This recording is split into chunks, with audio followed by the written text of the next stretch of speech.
Yes, he's the one who. Yes. Who doesn't? Your name? Tom Marvolo Riddle. Yeah. Okay, so I think it's recording now. Yes, he's the one who. Yes. Yes. Because I spammed, have you started recording in the chat? Okay, so I need my mission control. So Yeah. mission control, this is Melvin Tom checking in. Could I get the nuclear code, sir? It's on the chat. It's on the chat. Well, Sorry, sir. It's on the the chat. nuclear codes. I Sir, sent it. I need a vocal confirmation. It's in the chat. I need a vocal, 807. Oh, yeah, okay. 807, 807 616 616 2117. 2117. That is a confirmed. We are in. Thank you for that, mission control. Do you like your job, Street? What? Do you like your job? Kind of. Okay. All right. Okay, I'm gonna share my screen now, okay?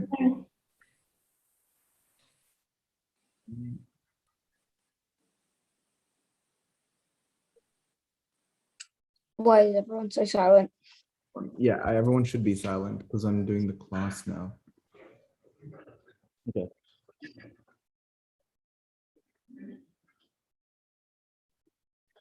Okay, perfect.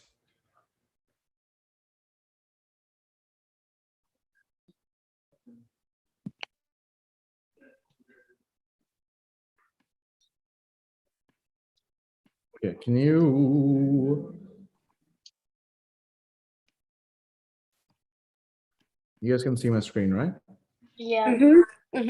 Yes. Perfect. So let's go through some of the questions.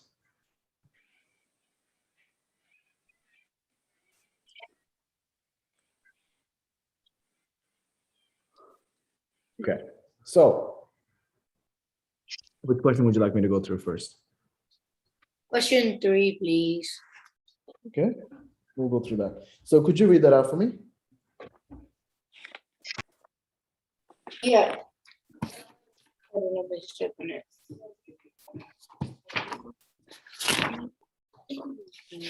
Okay. The giant box has the dimensions of 1.5 meters multiplied by 0.75 meters multiplied by 0.6 meters. It stores smaller boxes with dimensions of 5 centimeters, 4 centimeters, and 3 centimeters. If each smaller box weighs 500 grams and the big box weighs 6,000 kgs when it's full, how much does it weigh when it's empty? Okay, I'm gonna see if I can open the question up as well because there's so much information that I don't remember on my head. So we have boxes and we're trying to find the weight.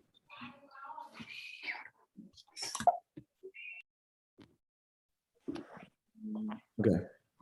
A giant box has dimensions of, has dimensions of 1.5 meters, 0.75 meters, 0.6 meters. It stores smaller boxes. Okay. So let's find first of all, let's start off with finding the dimensions of the big box. I'm going to change this. Oh, actually, maybe I'll keep it like this. So the big box, 3. Can you guys see this? Or is it red too hard to see? I can see it. I can see it. Giant box is equal to 1.5 times 0.75 times 0.6. So what's the volume of the giant box? It's 1.5 multiplied by 0.75 multiplied by 0.6, which is something. Yes. Obviously. Times 0.6, and that is 0.675 meters cubed. Do you guys understand? Yeah. Yes. Now, for this question, right? You guys have done volume before with us. Can anyone tell me why this question would be harder or why you might get confused? Just put your hand up, don't shout out. Because you need to convert the. No. I didn't say shout out your answer, so put your hands up. So I think Gayatri's had her hands raised. So Gayatri, tell me why is this harder? Because it's in decimal and then you have to convert it. Yes, you're on the right track. Like, if you look at the next part of the question, right? Oh, oops, my screen's not sharing anymore. Sorry, let me just let me change it. Let me get my screen sharing on again. Yeah, the hard part is, if you look at the next part of the question, it's saying that there's smaller boxes, and it's asking about how many boxes would fit in. So if you have a large box, which has a certain what do you call it, volume, and you want to find out how much the smaller boxes would fit in, then you Melvin, need to make sure. Yeah, we can't see your screen. yeah. I'm sharing it. I'm trying to share it. Yeah. And if you're trying to see how many the smaller boxes would fit in, then you need to make sure that their what do you call it? Their measurements are the same. So I'm going to go back to the first question, this part itself, and I want to make sure that this is in centimeters. So 1.5 meters is 150 centimeters, 0.7 is 75 centimeters, and 0.6 meters is 60 centimeters. Do you guys understand? Yes.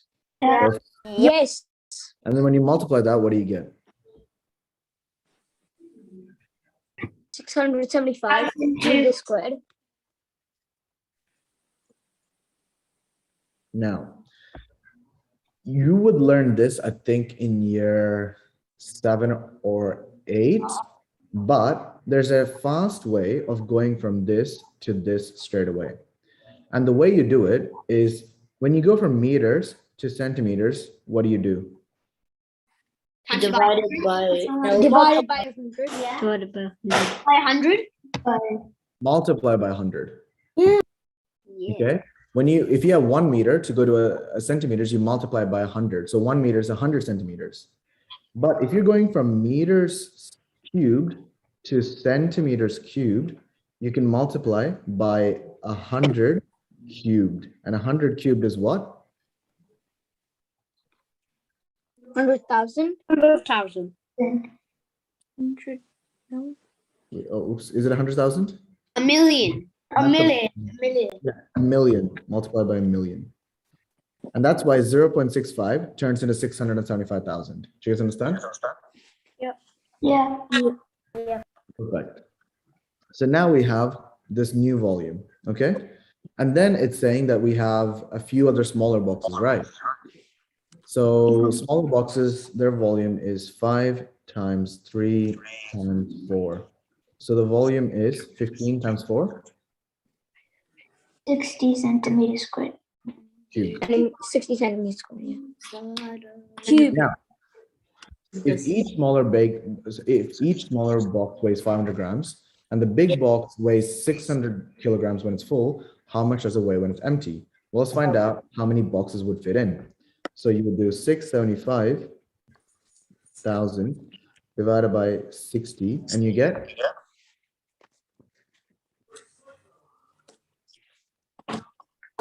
100. 10. 11,050. 11,250. Perfect. 11,250 boxes. Now, we know there's 11,250 boxes, and each of those box weighs how many kilos? 500. 500. Right, 500 grams. So how many kilos is that? 0.5. Half a kilo. Good man. So you do 11,250 multiplied by 0.5. Does everyone know why I'm doing 0.5? Yeah. Yeah. Is anyone confused? Yes. Is No. anyone No. Oh. are? Send it in the chat.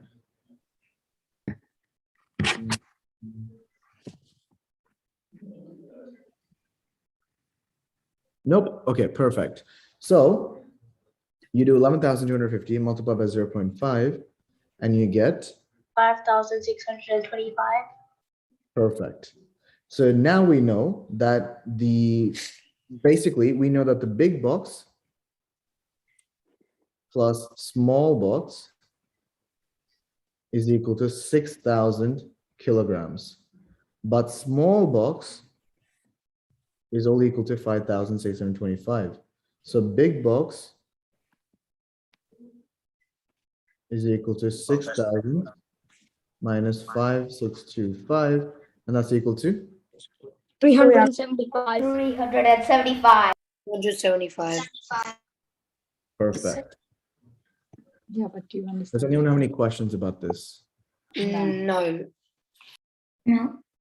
No. Oh, okay. So someone said they don't No. understand 0.5. So 0.5, basically, we know that the small box weighs 500 grams. 500 grams is half a kilo, so 0.5 kilos. Do you understand? Yep. Perfect. Yep. Perfect. 1 second. I want to quickly turn off the, what do you call it? The battery saver mode, because it keeps turning it off. 1 second. Hey Siri, turn off battery saving mode. I'm sorry, I'm afraid I can't do that. Turn low power mode off. So it turned it off my phone, not my iPad. Why is this? Madwin, Yes. it's low power mode, not battery saver. Oh, okay, okay. 1 second.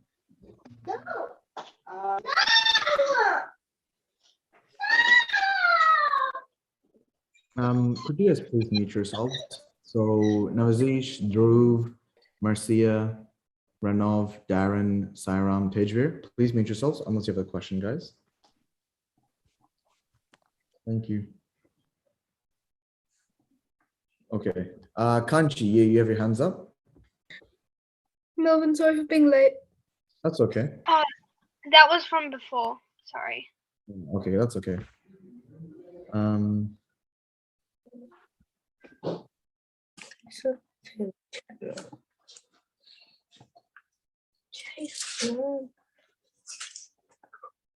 Okay, so next question, let's see. Are you recording? Are you recording? Hi, class. Okay, question number 8. Let's go through that. Timothy is a tax accountant for the Loyola government and notices that the income and the interest rate satisfy these two equations. Y minus 20r is equal to 0 and y plus 20r is equal to 10. He wants to know the values of y and r. How do you solve it? Now, I'm going to teach you the fast way and the correct way, okay? So the fast way, honestly, the fastest way to do this question is trial and error, just because the long method takes a lot of time. So if you look at the options, you know that r has to be 0.25. So essentially, this is actually a really easy question. Like if r is 0.25, we know it for sure, then we just have to change the variable, y.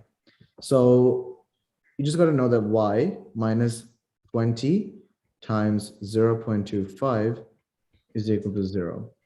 Actually, do you know what? I think this is not, you don't need to do the trial and error. The fastest way is the correct way to do this question. And the only way you have to realize that is by looking at the answers. Do you guys understand? Can I explain this to you guys in a bit more detail? Yeah. Yeah. Okay. So, Please. okay, 1 second. There's a few more people in the waiting room. Bum, bum, bum, bum, bum, bum, bum. Sorry, Melvin, my iPad kept on glitching. That is okay. That is okay. That is okay. That is okay. All right. Can you guys see the screen now? Yes. Okay, perfect. So in this question, right? No. Wait, can you guys still see my iPad as well?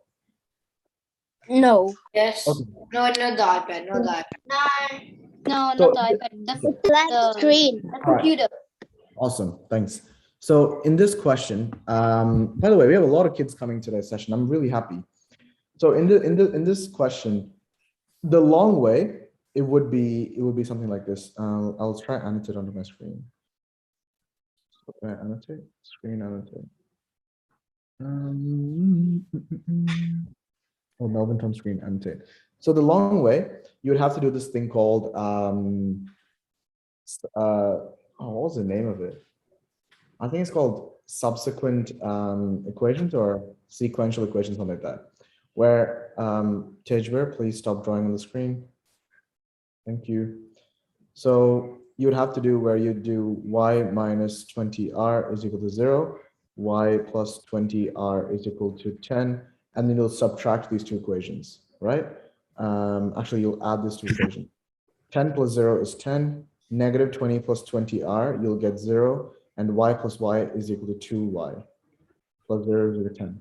So 2y is equal to 10, and then y is equal to 5.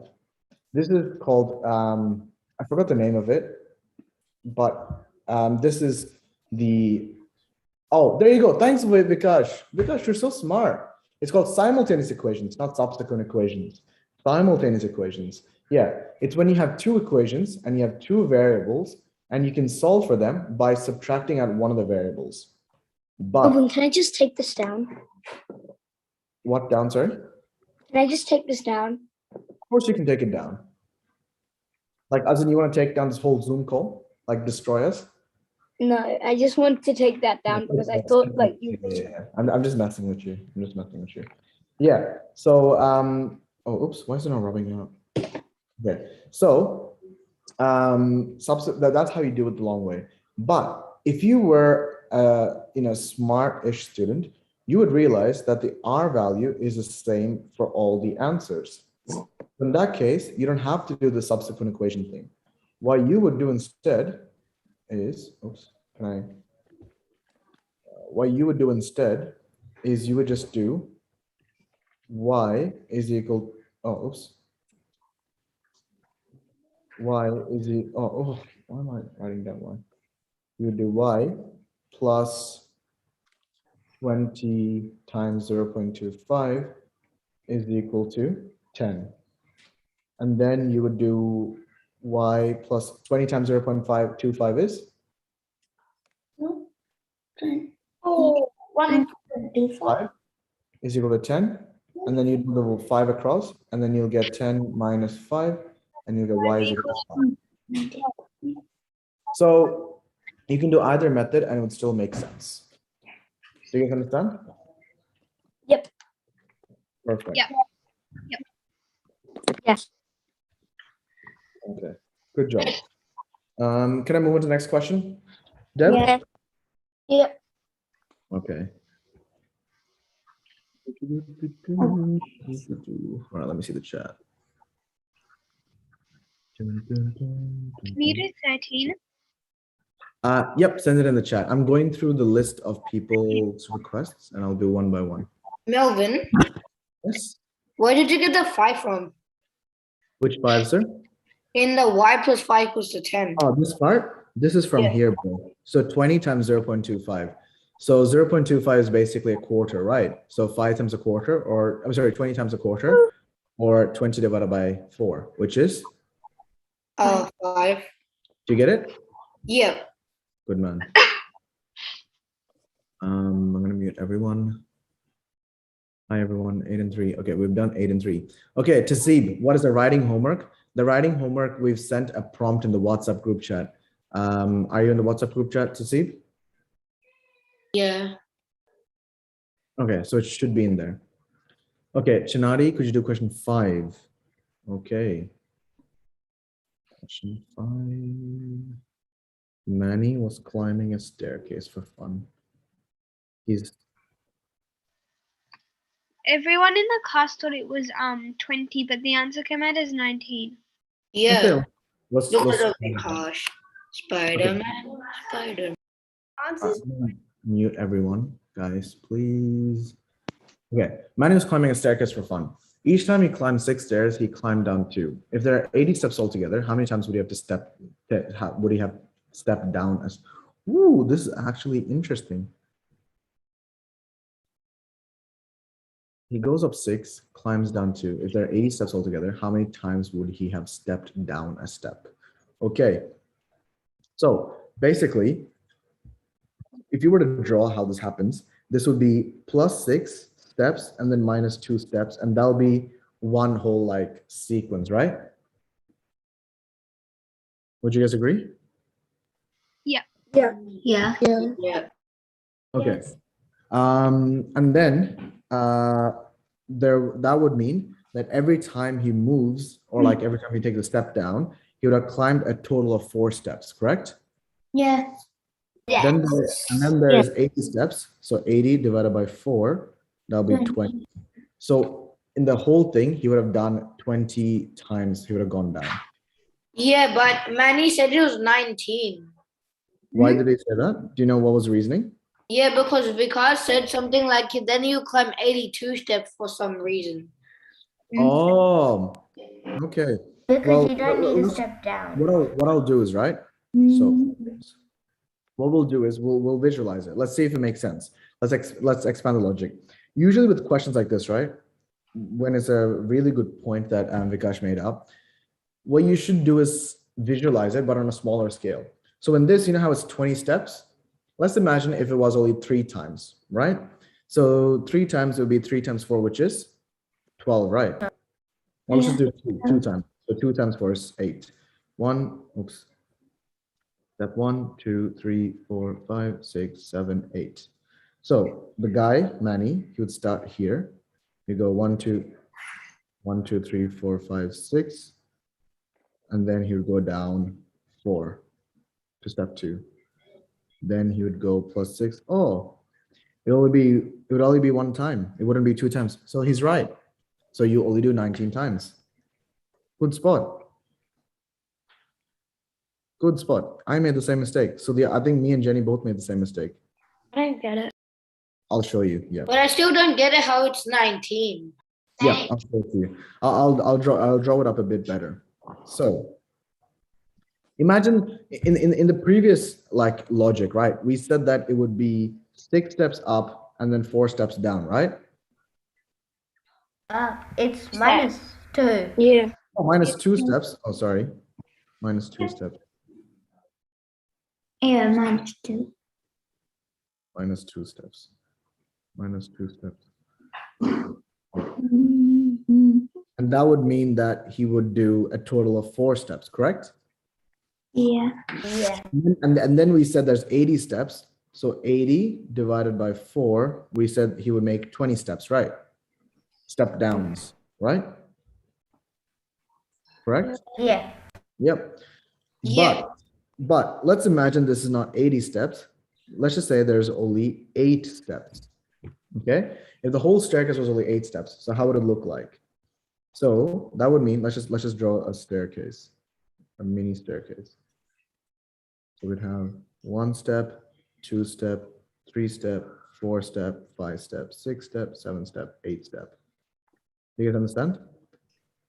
Yeah. Okay. Yeah. Yeah. And then let's visualize him going up. So we have Manny, he starts on level 1, and then he goes, oh, oops. Undo that. And make it a bit different. Oh, this is not good. Okay.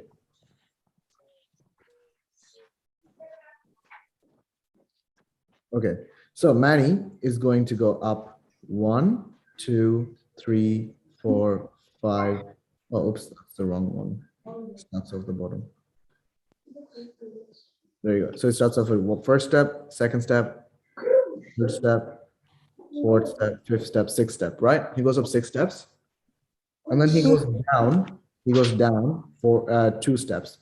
1, 2. Right? That's the first sequence. Mhm. Then in the next sequence, when he goes up 6 steps, it will be 1, 2, 3, 4, 5. He would already finish the staircase. So do you see how he's only gone down 1 in total? And Do you understand? Yeah, and then what if we make the 80 steps? It will be multiplied by 10. So it's multiplied by 10 is Sorry. 20. Sorry, 1 second. I just want to like, before I move on to the 80 steps, I want to make sure that everyone understands this thing so far. Does everyone understand how with Yes. Yes. Yes. No. okay, 1 second. All right. So could someone who doesn't, okay, so a few people said no. So I'll explain one more time. How can I make it a bit easier?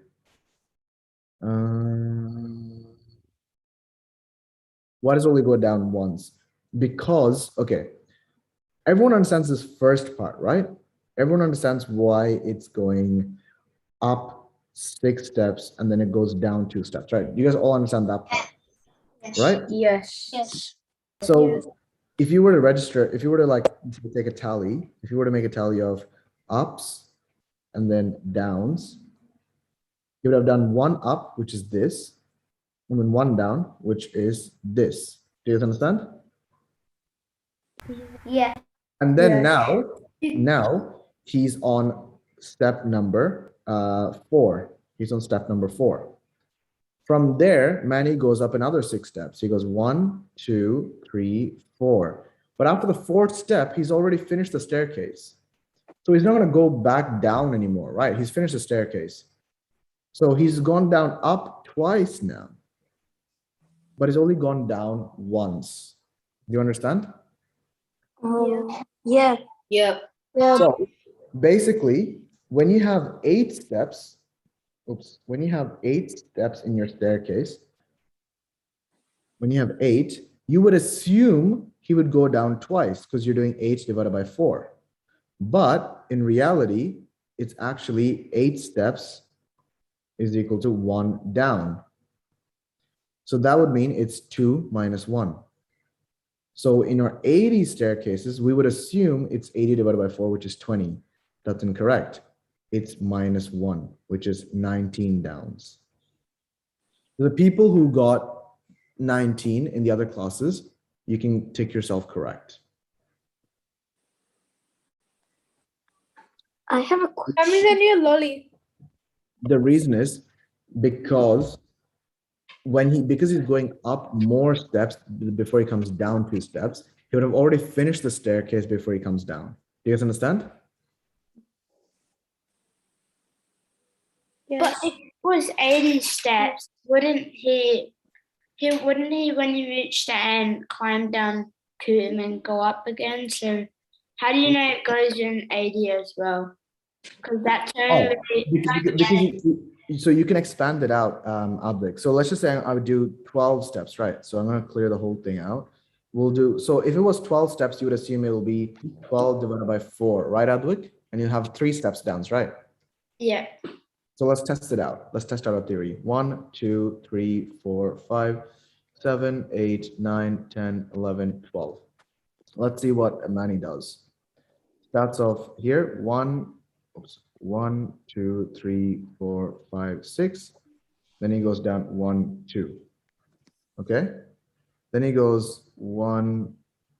Then he goes 1, 2, 3, 4, 5, 6. And then he goes 1, 2 down to here. And then he goes up again. 1, 2, 3, 4. And then 5. He's out of the staircase. So in reality, he's only done 1 and 2 downs, not 3 downs. Do you see that? So if you did 2 downs, then would that be like going perfectly or no? So if you want to have a perfect one, I think the way it would work would be if it would be the other way around. Let's just say there is 12 steps and he starts on step number 6 and he goes down 6 steps, then plus 2 steps, down 6 steps, plus 6 steps. That would give you a perfect, 80 divided by 4 equals 20. Yeah. Okay. You get that? Yeah. All right. Yes, Navazish? Navazish? Jenny, we also had like a reasonable explanation for why the answer was empty. So that's what I said. Everyone in the other class as well. I think me, Jenny, and Achal, we made the same mistake. We just did the math of it and we didn't realize that when you actually do it in real life, you would have to subtract the 1. So everyone gets it. If you put down as 19, you get it correct. Melvin, Yes, sir. Achuk, he said it was 18. It should be 19. I think that might be a mistake. Melvin, should we put it to 20 then? Sorry? Should we change like if we got 20, should we put it as long and put 19 or? Yes, I think so. It's unfortunate, but yes, yeah. Melvin. Yes. So technically, if there was 12 steps and we went up by 3 and went down by 1, can we also count like, because then we start on 2, then keep on counting by 3s, and then see where you would land, how much times you would go down. What do you mean? So like on this one, I was like, so later I realized 6 steps and 2 down. So that's like after you do 1 cycle, you're on 4, and you do it again, then you're on like 10, but then it goes to 8. So like, I'm really confused. can we just like subtract those and keep on adding it and take away 1? Huh? So like minus 2 from 6, which is 4, and then divide 80 by 4, and then just minus 1. Yes, you can. Yes, that makes sense. Yeah. Okay. Okay, so next question. Melvin, Yeah. when there are more steps which you climb down, then you climb up, climbing up steps, does the formula change? Yes, it changes a fair bit. So it changes in 2 different ways. Imagine if you were to start at 0 steps, right? Yeah. And then it's going down 6 steps and plus 2 steps. That wouldn't really make sense. But if you had, for example, 1, 2, 3, 4, 5, 6, 7, 8, and then you start at level 6, and then it goes down 6, then plus 2, down 6, plus 2. Again, it'd be really confusing. Oh yeah, overall it would be going down again. Yeah, no, it would still make the same error because it's going down 1 and then up 2, down, like, because the proportion from going up and down is not the same, right? Yeah. You would cross it before it perfectly fits in. Like, you have to take that into account. So It's basically, this what do you question, do? right? This question is like a very similar question you'll get would be like this question has a trick, right? That usually you guys will get. The way it would be is like this. There's a bus that could fit 40 people. Your class has 123 kids. How many buses would you need? So most people would do, 120, let's just say 5 students. Most people would say you need 3.125 buses. Yeah. The answer is wrong because like 4 buses, right? Yeah, 1 second, guys. 1 second. So the reason, like, a lot of you guys, when you say 3.125 buses, right? That is technically correct. But again, math teachers love to do this, and it's really, I think it's kind of unfair because they want you to be realistic, but in a lot of times, most of their questions are not realistic. Like, how many people climb upstairs for fun? Like, it's not realistic, right? But then when they want the answers, they're like, oh yeah, but it's not realistic if you do this. Like, I'm still salty. Do you guys know what salty is, right? Or is it like an old now? I know. Oh, Yeah, salty. means, right? You're salty. Yeah, I'm still salty because in my year 8 maths exam, my year 8 final maths exam, there's a question, right? And the question was you had to do like, I think geometry to find out the height of the Eiffel Tower. And I found out the answer, but I wrote down the answer as 3,189 centimeters. And the teacher was like, you got it wrong. The reason is he's like, no one measures the Eiffel Tower in centimeters. I had to give it in meters. But the question didn't ask for meters, right? It's just some math teachers, they want to be realistic. So in this question, for example, as Jevin was correctly saying, you need 4 buses. Yeah. I spelled buses wrong. Did I spell buses? Because you can't split a bus up. Yeah, exactly. So, and same as the Eiffel Tower question, you need to do that. Adwik, what's up? So how would we know like that? Say if we got the same question in grade, like how would we know that it's not 20? Because then you'd have to write down the whole thing and you'd waste a lot of time. So you wouldn't. That's why so in a lot of questions like this, right? in a lot of questions in general, when you have high values, sorry, 1 second, guys. Are you guys going? All right, see ya. Huh? Yeah, you can just put it there. Thanks. See ya. All right. Yeah. So, what was I saying? All right. So, in a lot of questions, if you think about it, you know how you guys have in your mind, it's called you know, when you do an experiment, you have an idea of what's going to happen, right? Yeah. Yeah. For example, let's just say Advik wants to be the next Elon Musk and he wants to create electric airplanes, right? Now, Advik wouldn't build an actual electric airplane straight away, right? Why is that? Because it's so expensive, right? So what would he do? He would make a prototype or like a small little example if it works. Similarly, in this type of question, Advik, or let's just say another type of question that requires a lot of steps. It's very expensive in terms of time. What you'll do is you'll do it on a smaller scale. So instead of doing 80 steps, 1, 2, 3, 4, 5, 6, 7, 8, all the way to 80, you will do up to 8 and see if it makes sense. If it makes sense, then it should work out for 80 as well. Do you understand?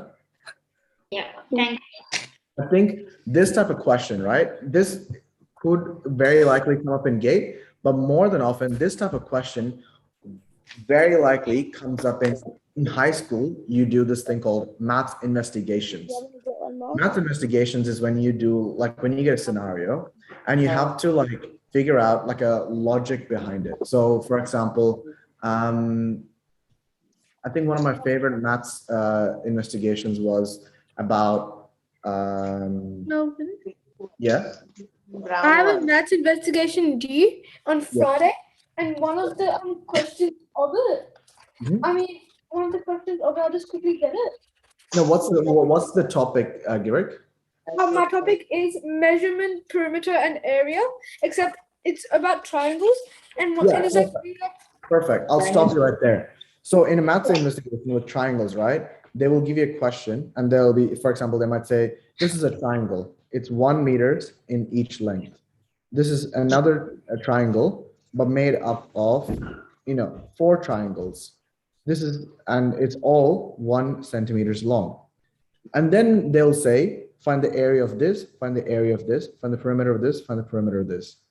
And then they'll make a bigger triangle. So they'll do 1, 2, 3, 4, 5, 6, 7, 8, 9. So we have 1 triangle, 5 triangles, 9 triangles, right?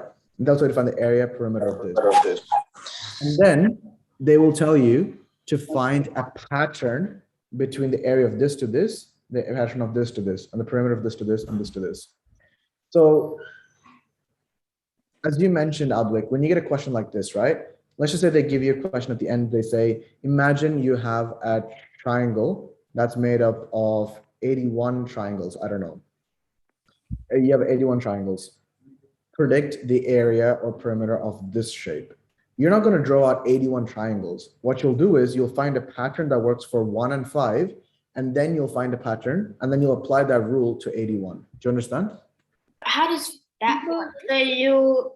So you have 5. 1 second, one at a time. Sorry, Advik, what were you saying? And then I'll go to the next person. you have 81 triangles, like, and then what you would cut it into. How much would you cut it into if you were gonna do it? Sorry? If you had 81, would they give the length for it, or? No, as in all the triangles, they're all 1 by 1 by 1. Oh, okay. Yeah. Then, okay, yeah. So let's just say you find a rule that the area is basically, I don't know, 3 times the number of triangles divided by 4, something like that. So you find that out when you do this to here and this to this. And that means when you get to 81, you'll just do 3 times 81 divided by 4, and you'll figure it out. Do you understand? Kelvin. Yeah. Yeah. Yes. So So- one of my One of my investigation questions, sketch a diagram of one rectangle, one obtuse angle triangle, and one parallelogram so that each shape has an area of 180 square units. Clearly label the dimensions of your diagrams. Justify the dimensions you have chosen for each of your shapes using mathematical expressions where possible. Oh, okay. It's easy, but like it's time taking. Yeah. Yeah. So basically, yeah, as I mentioned, guys, so as Advik asked as well, when you have questions like that where it's just there's so much time consumption, you go down to like the smaller version of it, find the rule, and then apply to the larger one. Okay. Bhupender's iPhone, you have a question. Yes. For question 5, is the formula like the same? So when you do, like you divide it, do you always -1? Yes, yes, you will. Okay. Thank you. You're welcome. Drew Doshi.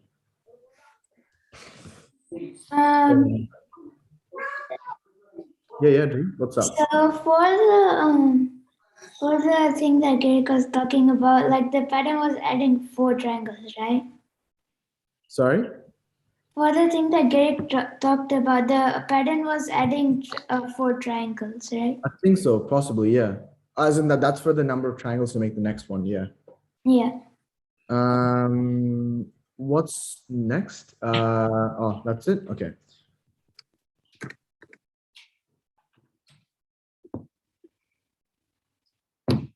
Okay. All right, so let's go to the next question. Question number 10. What is the best buy for avocados? So for this, it's just simply dividing the price by the number of avocados and finding the lowest unit price, right? So you would do 4.8 divided by 8, and you will get, oops. Oh, why is it not moving? Okay. Second.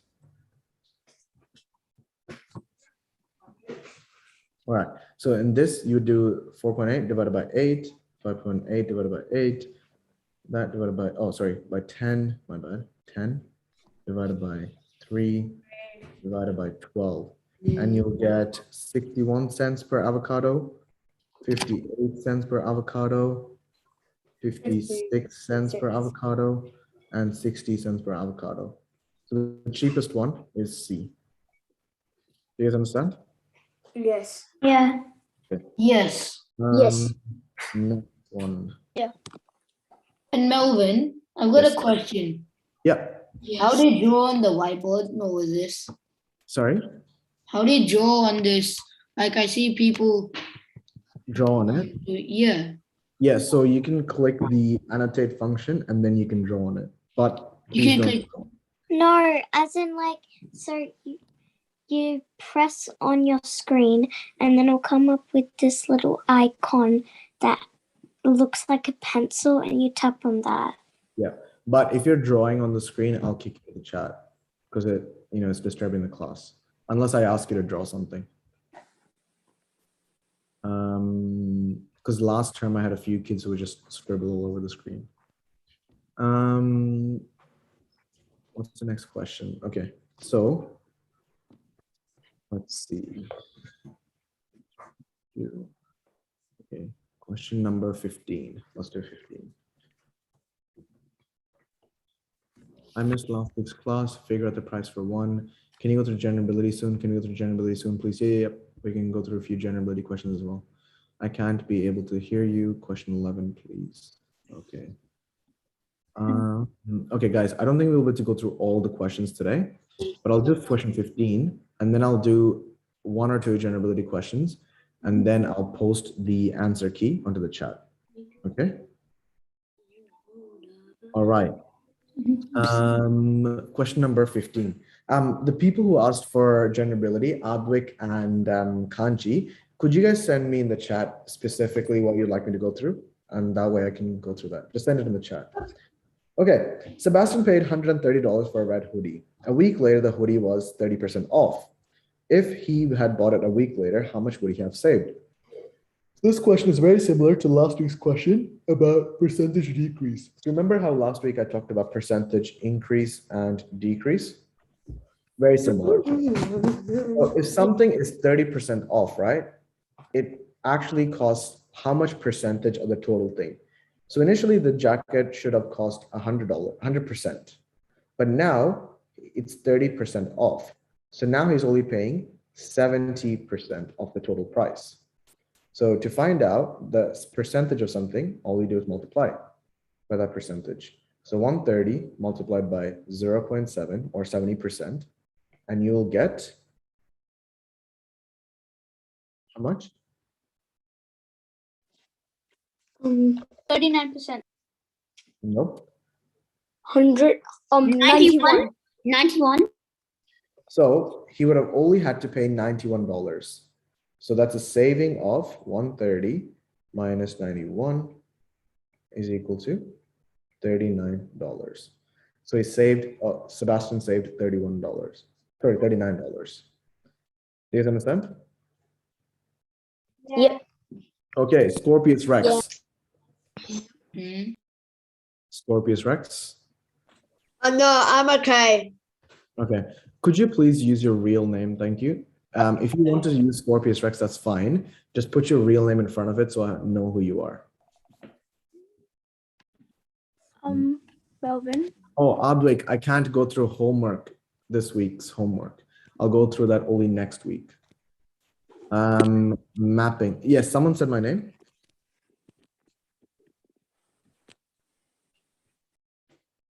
Who said my name?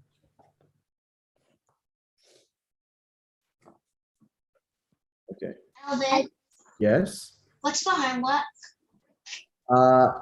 The homework is in your first page of your booklet, but I'll say it again. It is reading comprehension, general ability, and you have writing to do as well.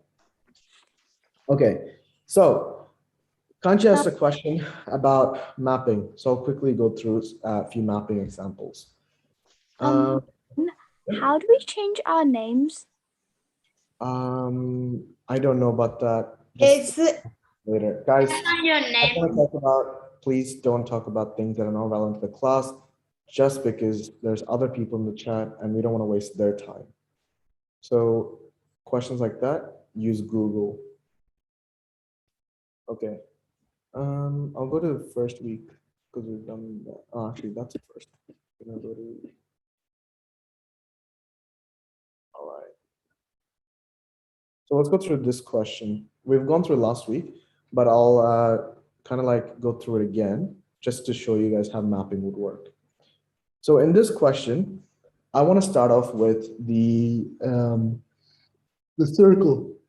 So Kanchi, in this question, how many possible locations would the circle be in? It could be in here, it could be here, it could be here, it could be here, it could be here, it could be here, it could be here, it could be here. Right? 8.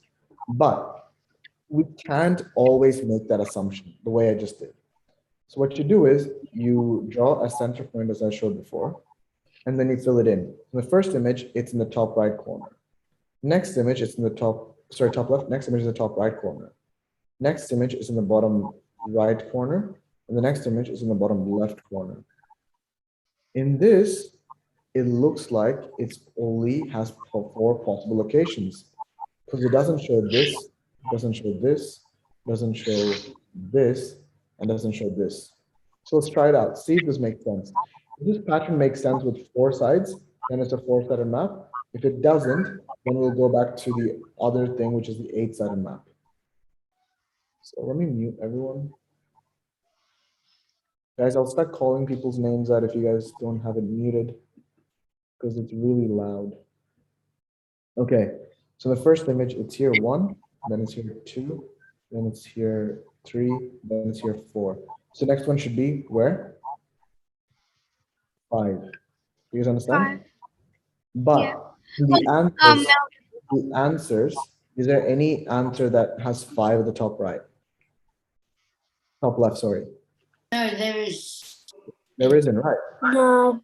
So it's not a 4-sided map. So we'll go back to the original assumption that is an 8-sided map. So let's draw. So that would look like Melvin, 2, yeah? I was gonna ask about find the middle because I found that really hard. Find the middle questions. All right, let me see if I can find any. I don't think there's any find the middle questions here. You did but one with us last term, like there was a heart one. the last, okay, what I'll do is I'm just looking at the time. If I do a find the middle question now, I think everyone will be confused. What I'll do is next week's Zoom class, I will spend the first 30 minutes going through find the middle. How does that sound? Okay, thanks. Sounds Yeah. good? All right. Yeah. So guys, I think it's 5:55. You guys can take your 5-minute break now. Come back at 6, and Maria has a fun lesson planned for today. I have a sad life. Bye, Melvin. Thank Bye, you. Maria. Bye, Melvin. Thank you. Bye, Maria. Bye, Melvin. Bye, Melvin. Bye, Melvin. I have a sad life. Bruh. Bye, Melvin. Bye, Maria, and bye, Melvin. Pressing the presser. Bye, Melvin. Thanks so Melvin. much. Bye, Melvin. Melvin. Bye-bye. Yes, Soha, I heard you have a sad life. What's Yeah, up? Sad. because I got my homework yesterday because I had a catch-up class yesterday and I have to finish it by today because I have class tomorrow. Oh no, I'm crying. I am so sad for you. I know. Look, I'm crying, Soha. I'm crying so much. What? Jeez. Dude. Crying so much that I'm smiling. Oh, wow. Wait, Soha. Yeah. I forgot, by the way. Wait, so did you say you got homework yesterday and you have to do it tomorrow? Yeah. Wait, when though? Today, sorry. Today I have to do it. No. I said, when did I ask? God, shut up. Oh. All right. So guys, go on your break. Joke over and over. Go on your break, guys. Go on your. Oh wait, Melvin, I just remembered you did ask. You're like, what's up? Yes. Oh, I got you back. Oh, What the heck?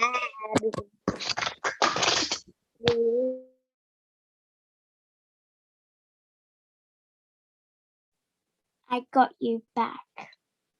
That Hadia's feels like, good. Hadia's like something mean. Ranov, please stop sharing your screen. Thank you.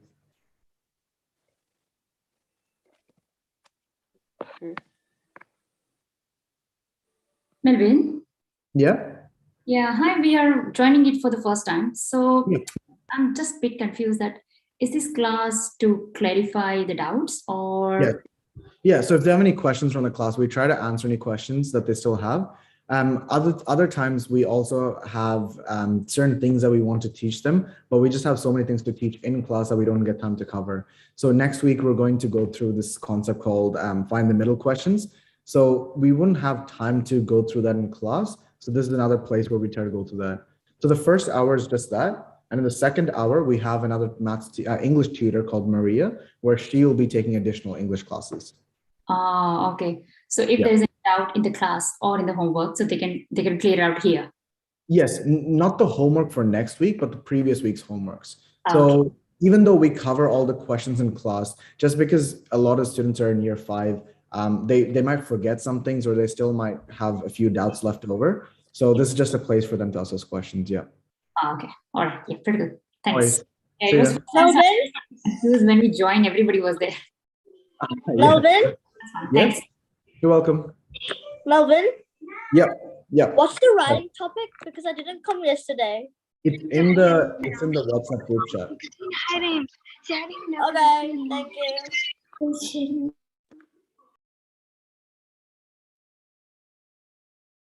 Maria, your notes. You should take part in the competition. No. I don't think I'm allowed, guys. Yeah, Why? obviously she's not. She's 'Cause gonna I don't- win it. I- Like I 100% win anyway. Your notes are so Yeah. swaggy. Look, I've had my chance to compete in art things. It's all your turn now. I'm sure you guys will do fine. Oh my god, but your notes, they're like Your notes are so swaggy. Oh my. Oh, I really love coming to my Sunday class. You guys make me feel great. No, but Maria? literally, it's yes. sad to look at it. Is it okay and then for look me on to my leave notes?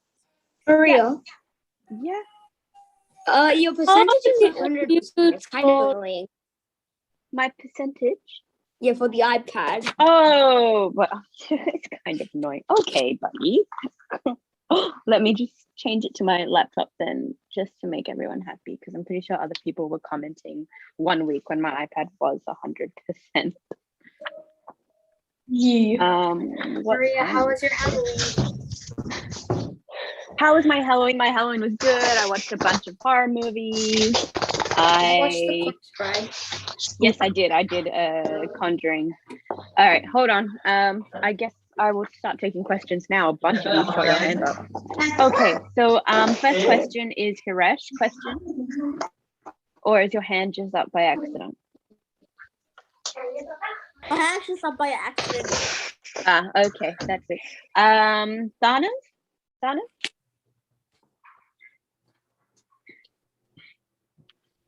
Oh, you're muted. I can't hear you. A few weeks ago, I'm pretty sure there was this deleted YouTube video.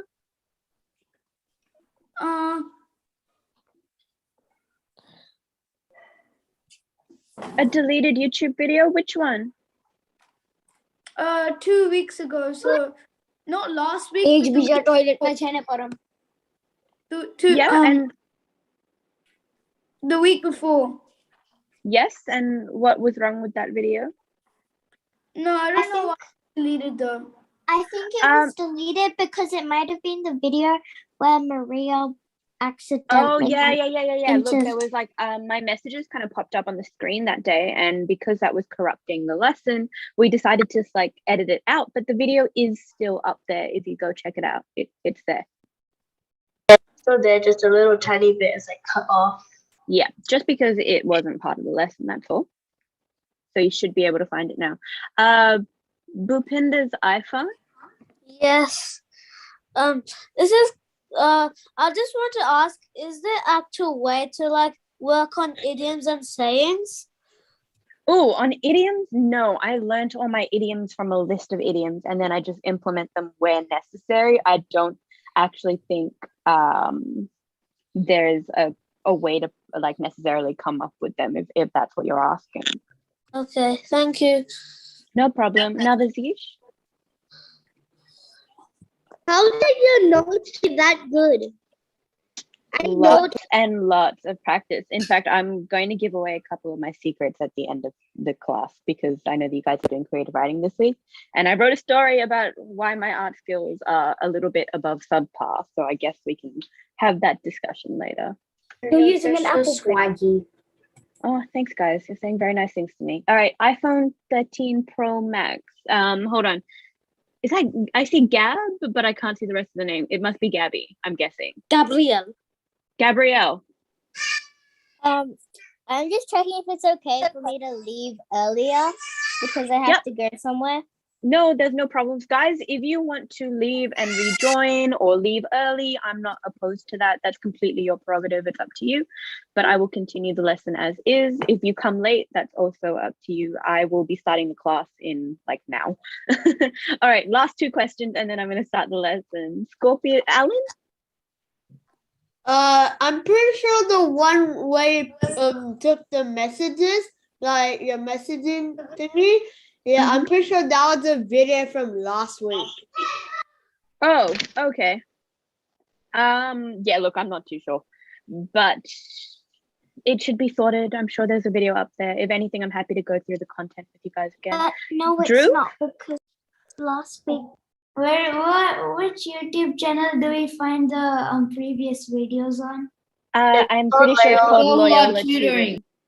Loyola tutoring. Guys, put it in the chat so then he can, he doesn't have to ask for the spelling or anything. So just put it in the chat and I'm sure he'll be able to find We it. can only chat to you. Thank you. Oh, really? Wow. Okay, this is new. Okay, I did not know that. I thought everybody could see everybody's messages. Wait, can you make it so we can chat to anyone? I honestly am not that technologically advanced to do so. Okay, guys, I hope you have had a very good week. Thank you for coming to class. As you can see, the objective of the lesson today, and if Melvin didn't already tell you, we're going to be doing a recap on creative writing, just particular aspects. We're going to be using the prompt as a metaphor. We're going to be looking at a story, like the exercise we did trying to improve that persuasive introduction last week. We're going to be doing the same thing with a narrative. I'm going to go through the plot structure, and it is based on, I think the plot structure will help with the writing prompt that you have to do for this week. I know that there are a couple of people who've already started it, but this might help a little bit. And we're going to wrap up, well, not necessarily wrap up, we're going to also discuss descriptive and figurative language. Okay.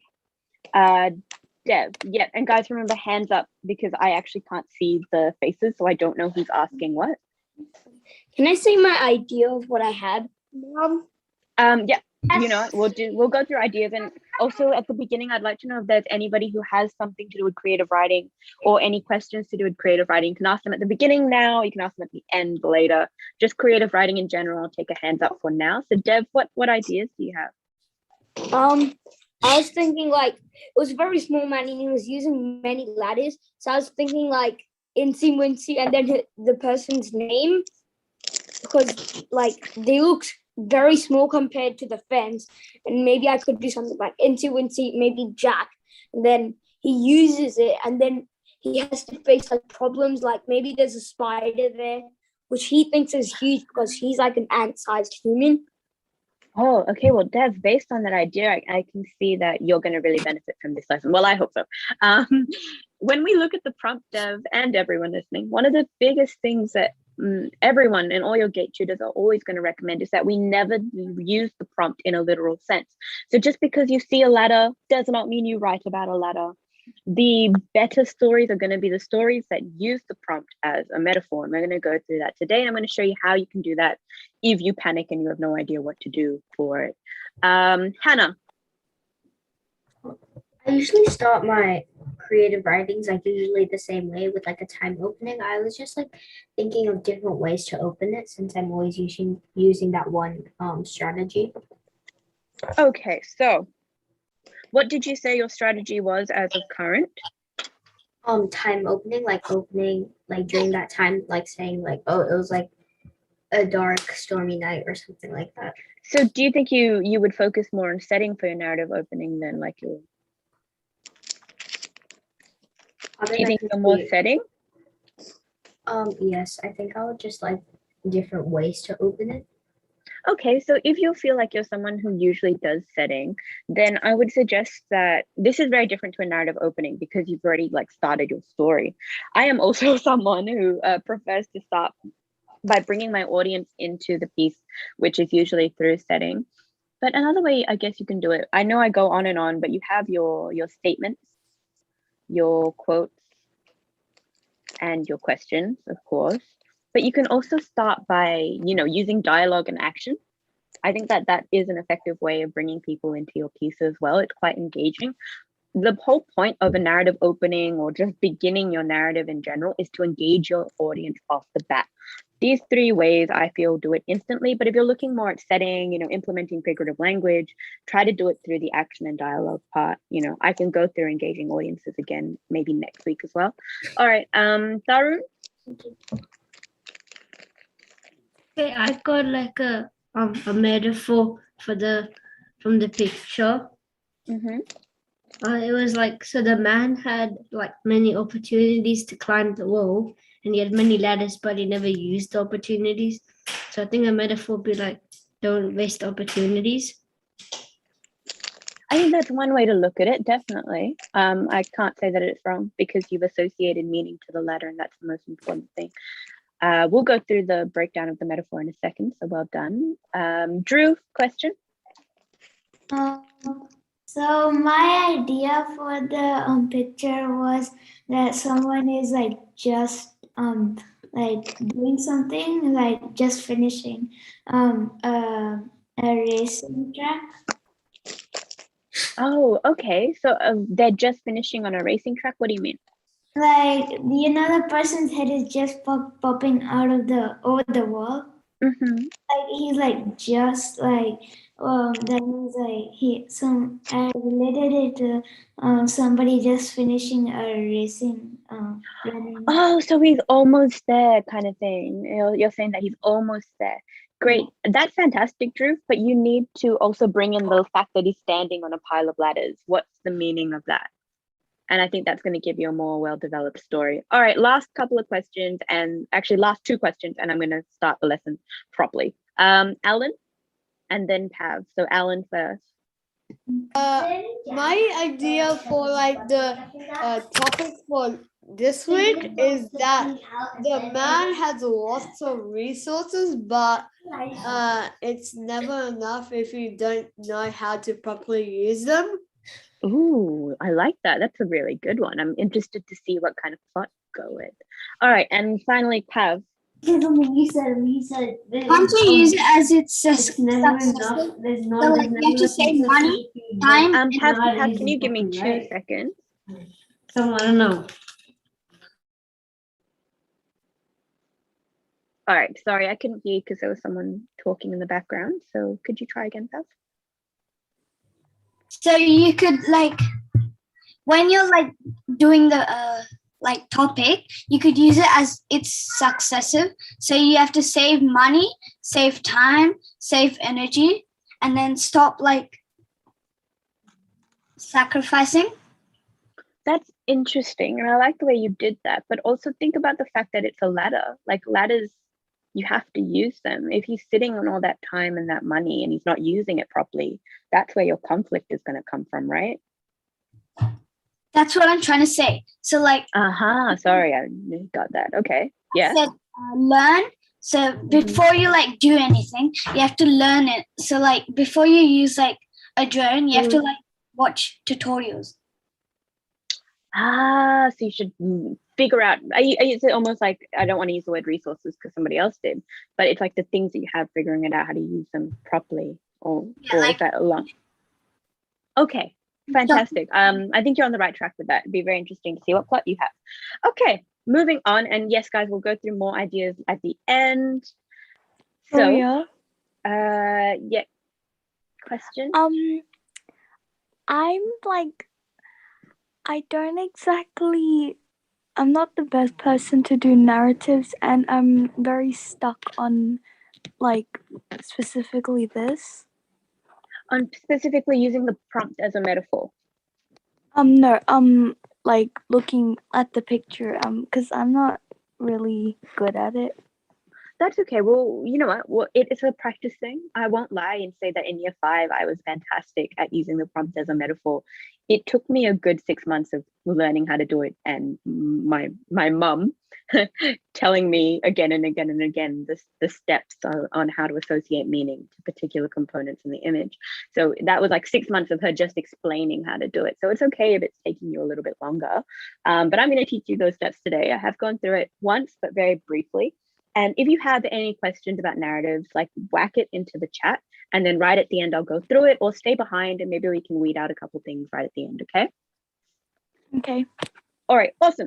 So I am sure by now, a majority of you are gonna know your figurative language. If you don't, that GATE book from semester 1 that I wrote should have like every single figurative language that you should be using. But just to recap, a metaphor is when 2 things are compared by saying one thing is another thing. You are looking at is and are when identifying a metaphor in a text, okay? So the examples are, laughter is the best medicine. I can smell this book's success. She was buried in a sea of homework. Can I get a hand up for 2 more or 1 more metaphor, please? Oh, Elena. I got one, and it's she was as happy as a clown. Maria, Maria. Maria. Guys, remember hands up because I can't tell who's speaking. Okay, Hiresh. Maria, this is a good one. Her heart was made out of gold. Or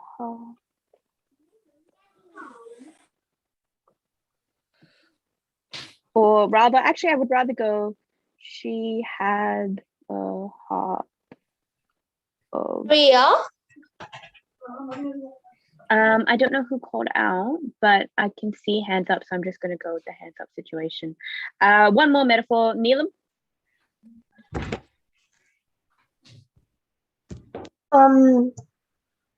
Maria. She was as sly as a fox. Maria.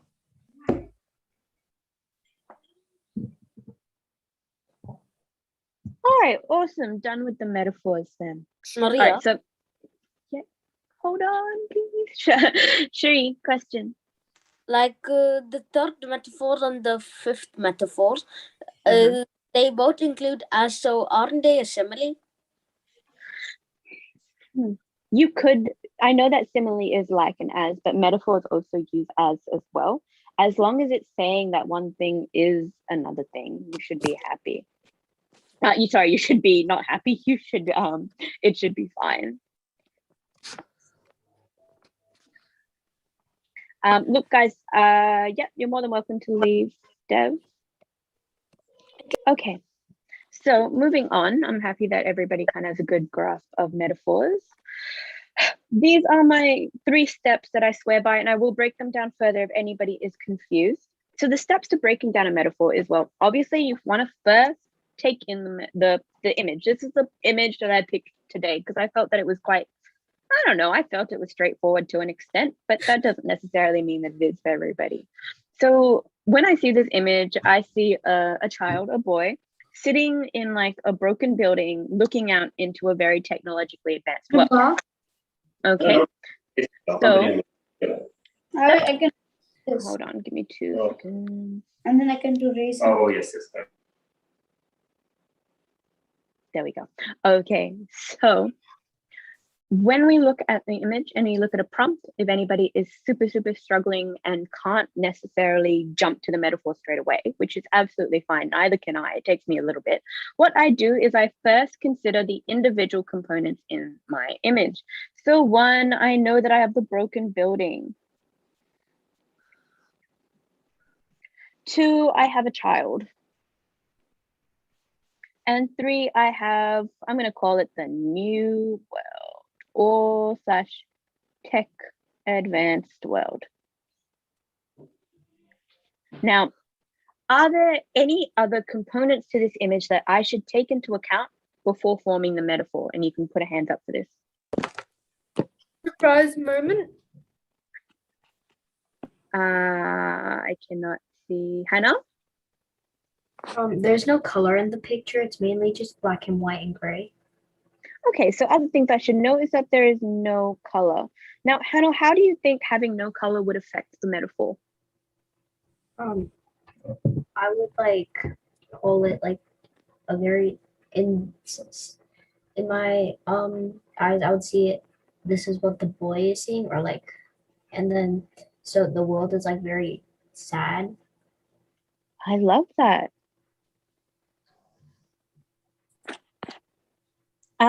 I like that. I also think that when you look at that, it becomes like a point of view thing, right? So even though he is looking at this really awesome technologically advanced world, he's seeing it in black and white. And what would you consider black and white to be? Would you think that's a positive thing or a negative thing? It's mainly negative usually. So I'm guessing the boy would see it as like a very sad world, or he's not as happy. Great. So what then, and I'll choose someone else to answer that. What then does that make the metaphor? What does that mean that the world is what? Aaron? Means that the world to him is like desolate, like he's lonely, he doesn't have any friends, or like he's just lonely, like an orphan. To him, like the world is like polluted. stuff like that. Nice. No, that's good. And that is more to do with his view on the world. Well done. Oh, and I'm just asking, what's the writing on the top? Is it like in the picture, or is it just like a watermark or something? That's such a good question. It's a watermark. Oh, okay. Okay.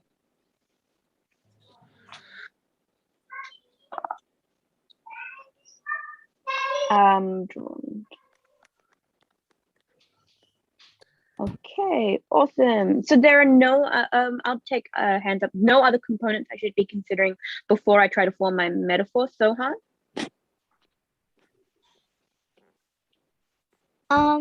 This isn't about that, but it could be like a technology city, except it's broken down and it used to be a really good city, but in reality, it's actually just a broken down one. That's fantastic, Sohan. And if you weren't using it as a metaphor, that would be a very good place to start. But because we are using it as a metaphor, we can't take that into account. So someone said foggy sky. I'm going to accept that. Foggy sky. All right, cool. Now I've broken down the image to what I believe are the main components and what you guys, I think, believe are the main components. If anybody feels like there's something else, please whack it in the chat and I will consider it as we go. But what we now need to do is we need to take the main components and we need to add meaning to each of those things. All right, awesome. Someone said that there's fire and ash, which means probably I'm going to add that here. Fire, ash. We're going to drum that down to being just a poor atmosphere. All right. So gotcha. Okay, awesome. So the next thing that we want to do is we want to associate meaning to each of the components in the image. Now, one of the things that you can't do, even with the writing prompt that you have this week, is associate meaning to the child, I would say. Normally, the child ends up just being your main character.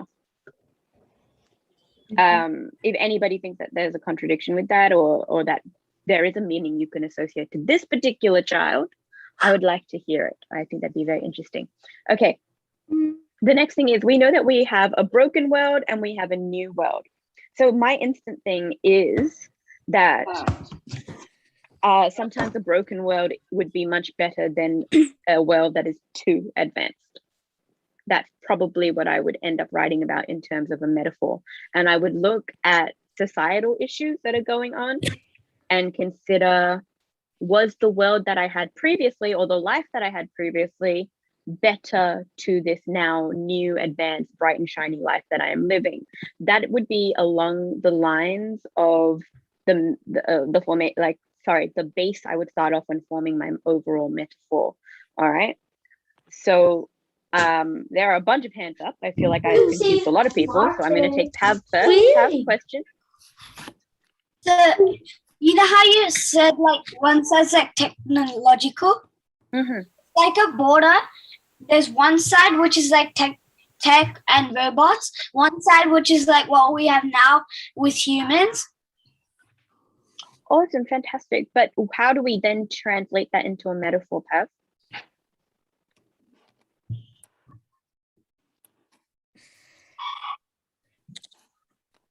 No, that's okay. Take a second to think about it. I don't want to panic you or anything like that. So take a second.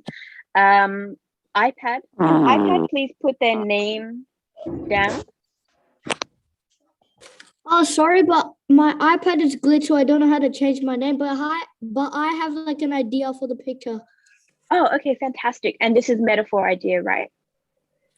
Yeah, I think so. So the kid is living. You cut off iPad. Oh, so the kid is living in a post-apocalyptic world. And this, but how is that using the prompt as a metaphor? That's quite literal because in the image it looks quite post-apocalyptic, anyways.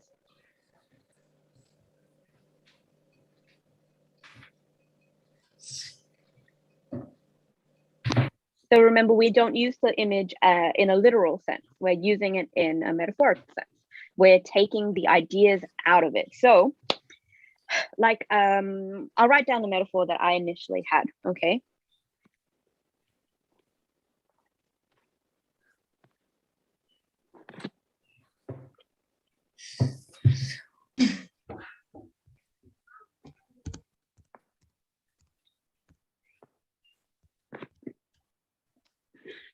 Okay, so my metaphor, or well, my foundation, okay, I'm not saying that this is the exact metaphor, is that sometimes an old world is far greater than an advanced one, okay?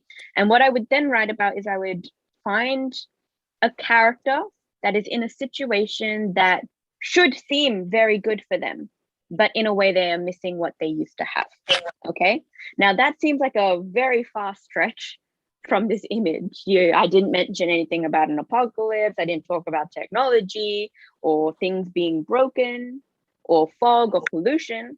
I went, my character is in what should be perceived as a very, very good life, you know, an amazing situation. It might be something as simple as a housewife who, you know, has an amazing family. She works very hard at home, but she's always going to miss her independence, maybe not being married. Maybe that was a terrible example, but I might end up writing something like that. Okay, I see Advik going crazy, like he wants to say something. So Advik, please. I have an idea for persuasive text. Oh, that's cool. Okay, I'll hear that one out. Yeah. So it could be because of the smoke. You could talk about global warming and like. You could use like an anecdote about their kid like waking up in global warming, and you could do like a persuasive on that. Good. I like that. But just remember that if you do choose to write about the prompt as a narrative, you're not going to be writing about pollution. You're going to be taking an idea out of it, which is, I guess you could, if you take an idea out of it, you write a story about how pollution destroys the world, I guess. But even then, that's in a literal sense, and I don't particularly like that. And if you write about it in a metaphorical sense, you're going to be writing about, like I said, something that should be perceived as good, which isn't necessarily good. Okay. Yeah. All right, Hiresh, question or idea for the metaphor for this particular image? I have an idea of this topic. I think that boy has the boy that was sitting there has found a separate world to his, and he's amazed about that.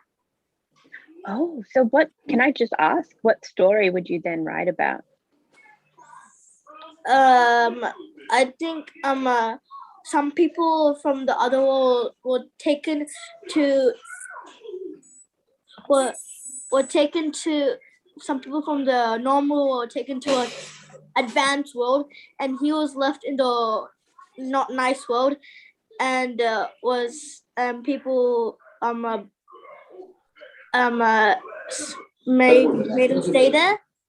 Okay, Hiresh, that's a great idea, but is that using the prompt as a metaphor? All right, hold on. I'm just going to mute everyone very quickly. Okay, so hold on, metaphor. Ideas. Sorry, my writing isn't neat when I don't have lines to write on. Okay, so we have metaphor ideas. The first one is a situation that should be seen as good, but has a dark reality. Okay, number 2, Hiresh, I liked your initial idea. Can you tell me what that initial idea was before you started using the prompt in a literal sense, if you're still there? What do you mean? The very first thing you said, the very, very first thing you said about how you would use the prompt as a metaphor. Something to do with New World, right? it's an advanced world, and that boy found a way to that advanced world, and he was amazed by what people are making there. Okay, fantastic. So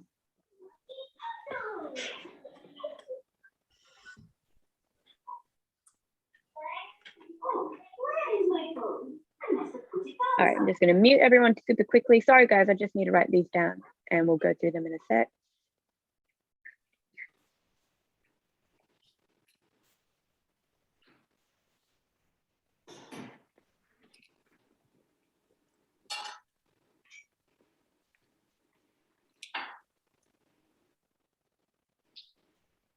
Okay.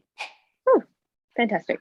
So I want us all to acknowledge the fact that in either of these metaphors that we have down so far, no one, if we are using the prompt as a metaphor, should be talking about a post-apocalyptic world, a little boy who is sitting in a brick wall facing a new world, or any kind of element in the image in a literal sense, is what I'm saying. As soon as we start doing that, it's a good indication that you are losing the metaphor or any sense of the metaphor. Okay, so I'll continue with hands up. So Aaron, question or idea for the metaphor? I've got an idea. Like the person could be like lonely and desolate, like his heart is like lonely, and like when he sees like, because he could be like lonely, and then there's like this whole new world he has to face without anyone. So like he could be like a lonely person, and the metaphor could be like a person in a new world trying to face his challenges without anyone to help him. Like, ooh, that one's good. Okay, hold on, let me write that one down. I really should have thought this through. All the scrolling isn't helping with me today. Okay, so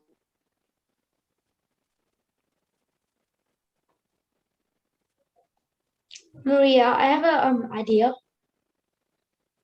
Yep, 2 seconds. I know that I'm going slow with the hands up, but just give me 2 seconds. Maria. Okay, Neelam.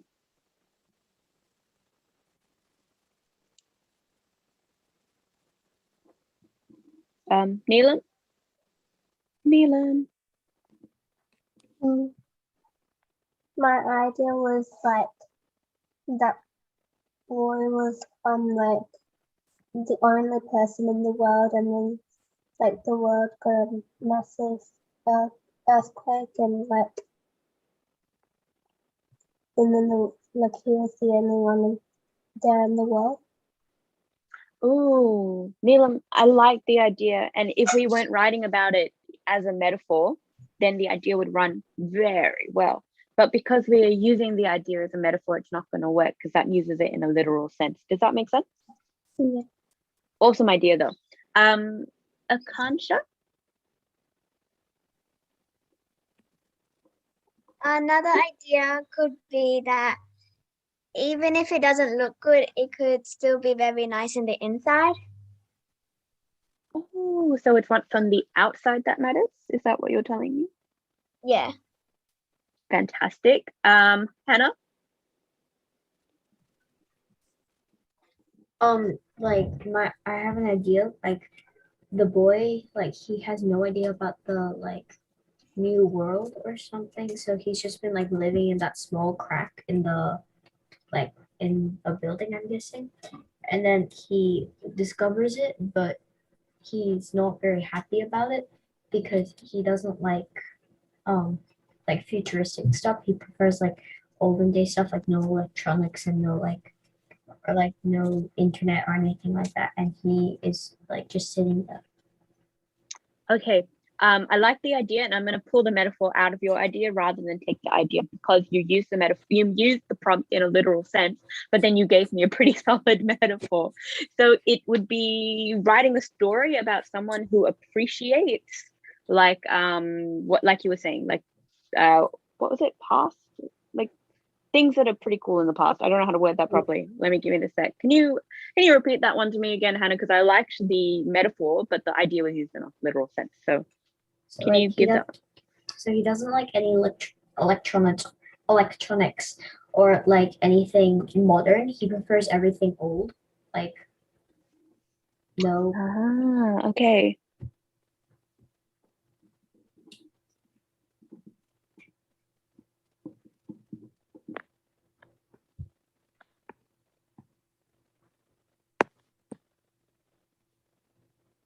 Thanks, Hannah.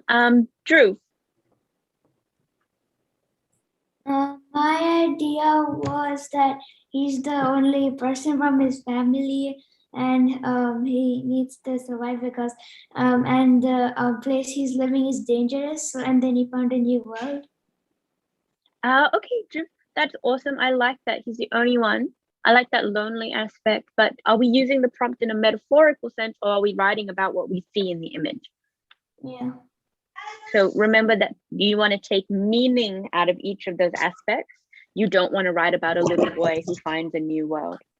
If anything, the new world is the biggest part of the metaphor. New world can be very easily translatable into new situation, new environment, new friend, etc. Facing something alone. Those are all the kind of metaphors and ideas you want to be pulling from this image. All right, I'm going to take 2 more, and then any other metaphor idea, can you guys please put into the chat, and I will write it on the list. Mommy. So, oh, Pav? I think Pav yelled at me. Yeah. So this is the closest I could go. Window to the future. Ooh, wow. Okay, I like that. Window to the future. So maybe your character gets a little bit of a glimpse as to what their future looks like. Fantastic. Even though it's all bright and shiny, there are also multiple flaws.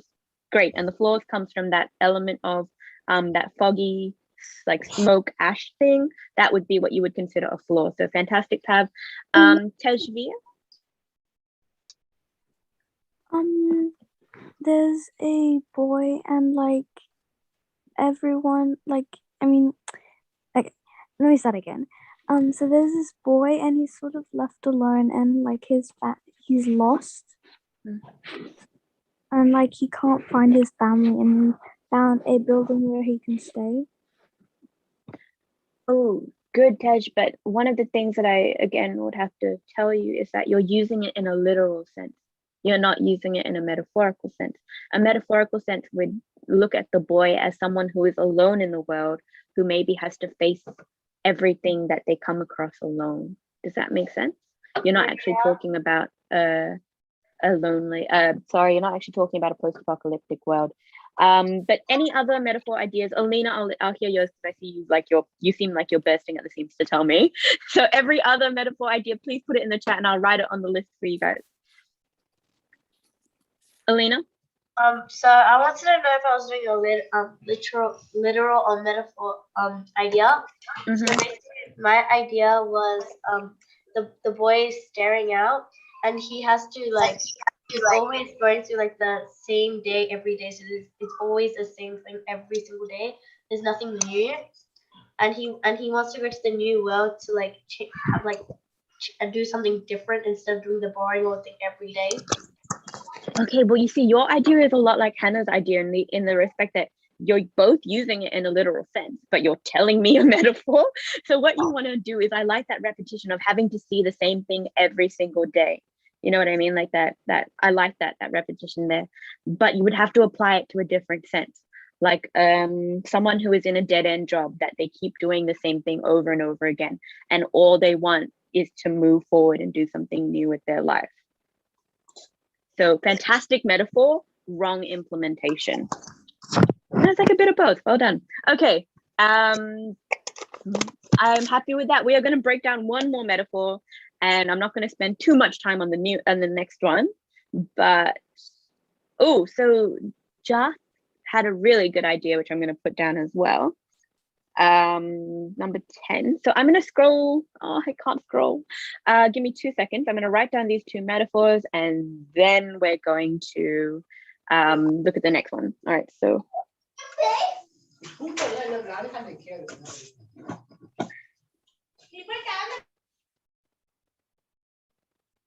repetitive. What?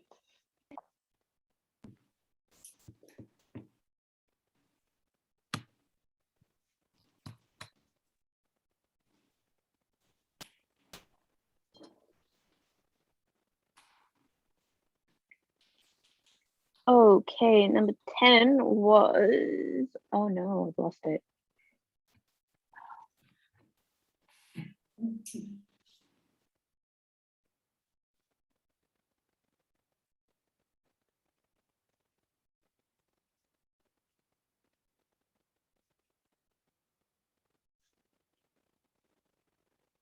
All right, guys. Now, these are all very appropriate metaphors that you would want to be applying.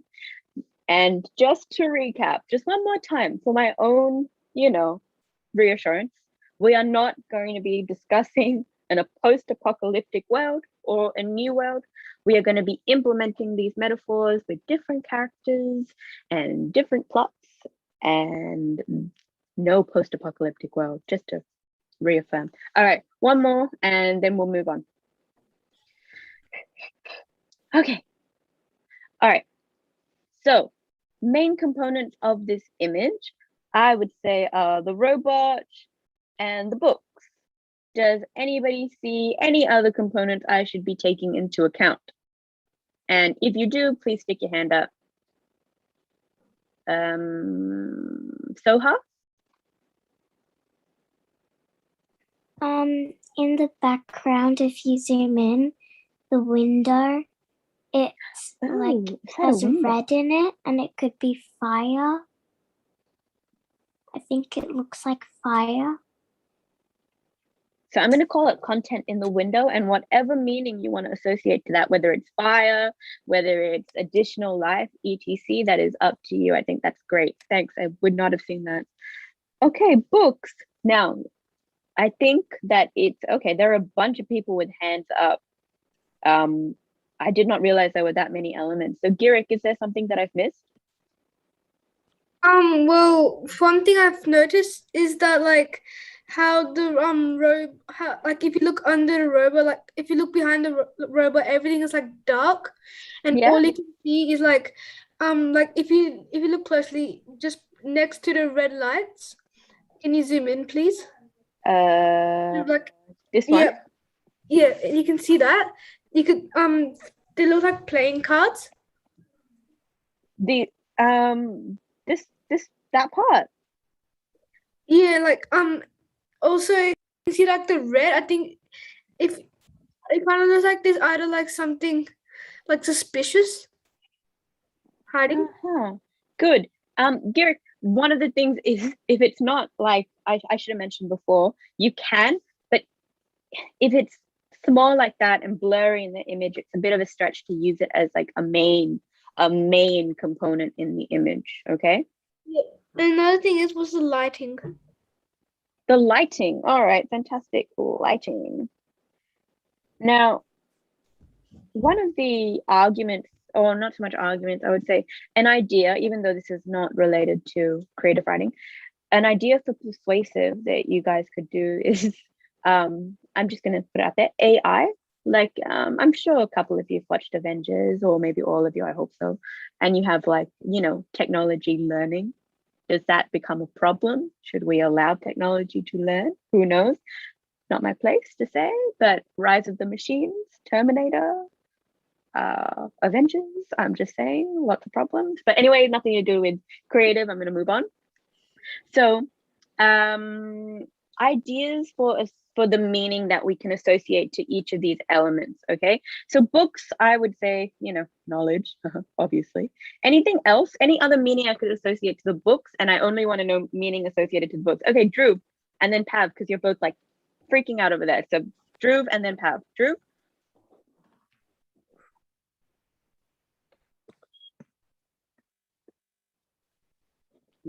Dhruv, are you muted? I can't tell. I think you're muted and you're talking. Yeah, can you unmute for me? Oh, so there we go. There's a robot from the future. Like robots were created in the future, and books were created like before that. So they're from the past, and the future basically studying the past. Right. But one of the things that I like it, I like the idea, and I wish that I could accept it right now. If it's next week and we're looking at just prompts in general, sure. But this week it's because it's a metaphor. that we can't accept ideas that use the robot as a robot. If anything, you want to be talking about the meaning of the robot just being technology in general, Drew. Any other ideas for what the robot could represent? Oh, Pav, I did say you could go next, so Pav. Knowledge is power. Ooh. And the plot thickens. Okay. It's using like the books to like get more like power, like in technology, science, so we can build more stuff. So is technology the good guy or the bad guy in this situation? It could be both. Because it's talking about power, which also villains could have and good guys could have. Good. And just to recap, we're not actually going to be writing a story about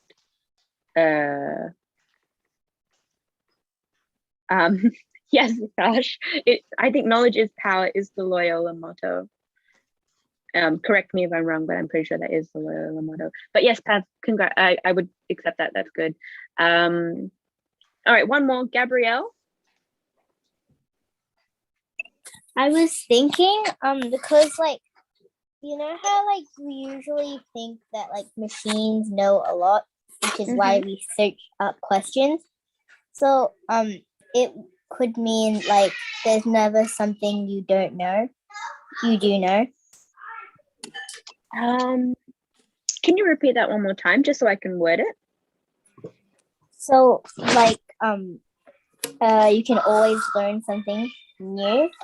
Just because you know something doesn't mean you know like everything. I like that. So just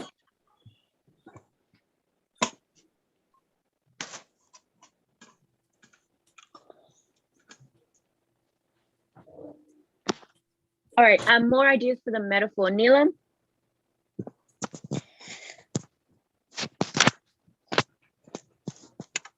Like the robot was like born like not to know anything, and then he's like trying to know something. Like so he's got But a lot of books. Neelam, I'm so sorry. We're using the prompt in a literal sense then. We're actually writing about a robot, and we can't do that if we're using it as a metaphor. So you have to decide what the robot means, what's it symbolic of. So in this case, we said that the robot represents technology and the books represent knowledge, and knowledge is a form of power. And ideas that we already have would be tech is learning, not necessarily a metaphor, but learning in general. So you are always learning. Just because you know one thing doesn't mean you know everything. Consistent learning, I really like those ideas. Jack?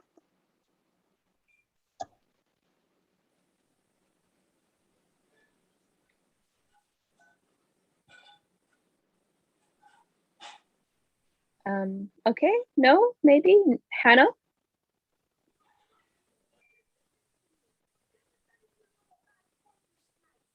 Which one? Hannah 2 or Hannah? Oh, well, I thought Hannah with the smiley face had her hand up. Maybe not. I didn't. Oh, okay, my bad. Okay, moving on then. Guys, I think that's pretty much it for the metaphor. Can I please have a hand up for any questions you have about making the prompt into a metaphor now, so I can just weed out those things. Oh, no one.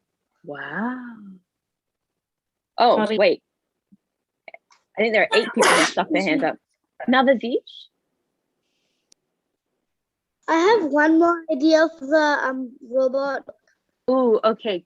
Can you put it in the chat and I'll write it down, because I do want to start taking questions about when you're struggling with the metaphor in terms of making a prompt into a metaphor.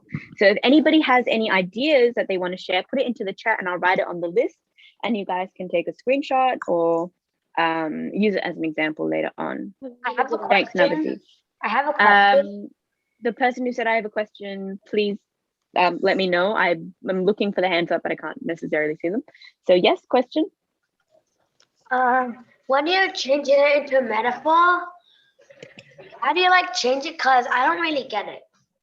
How do you don't really get it? Okay, so who is currently talking? I'm so sorry.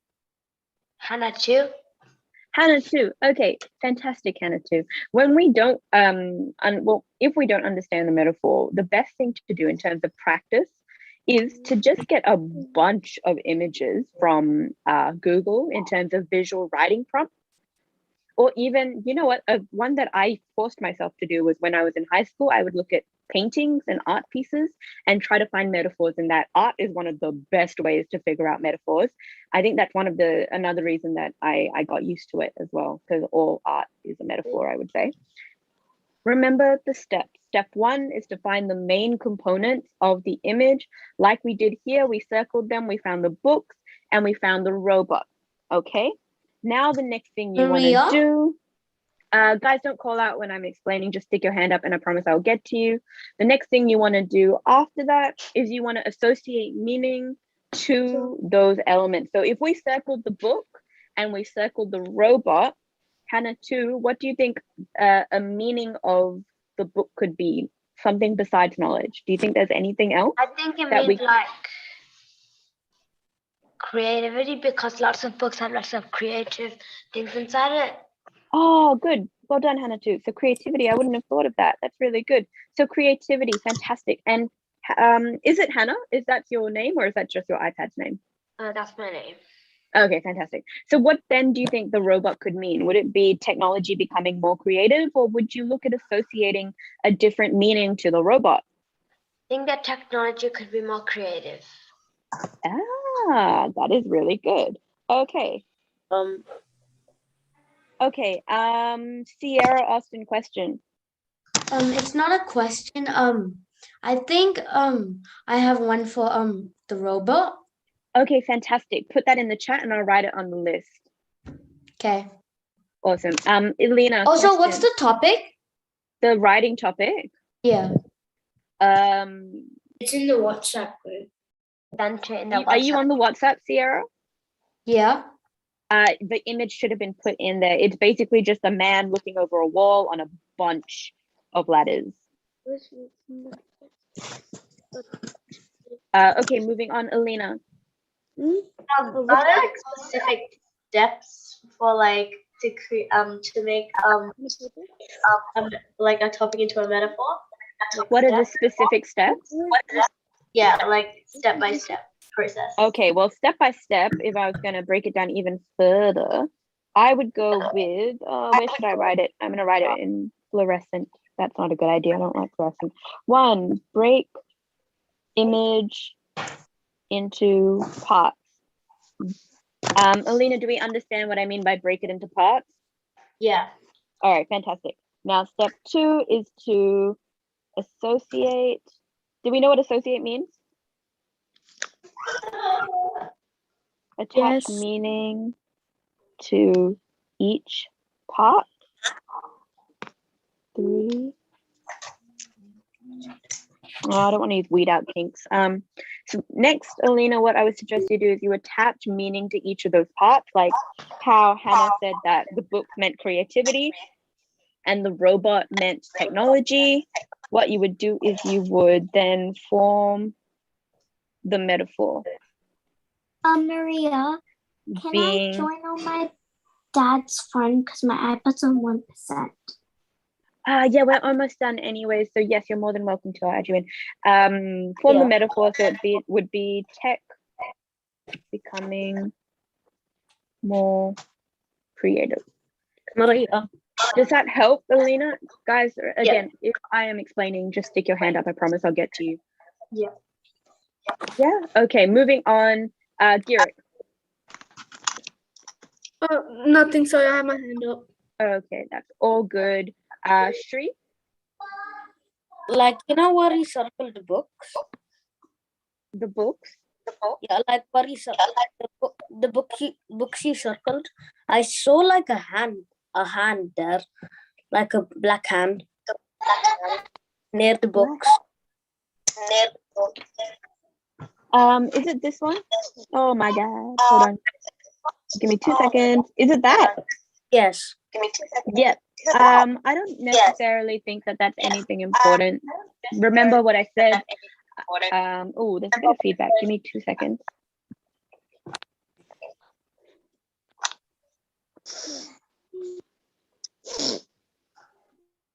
Okay, well, Shri, remember what I said? If it's not glaringly in your face, if it's not a main component, you ignore it.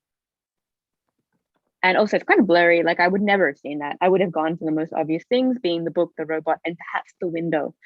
Okay, I think is there other people with hands up? Guppy?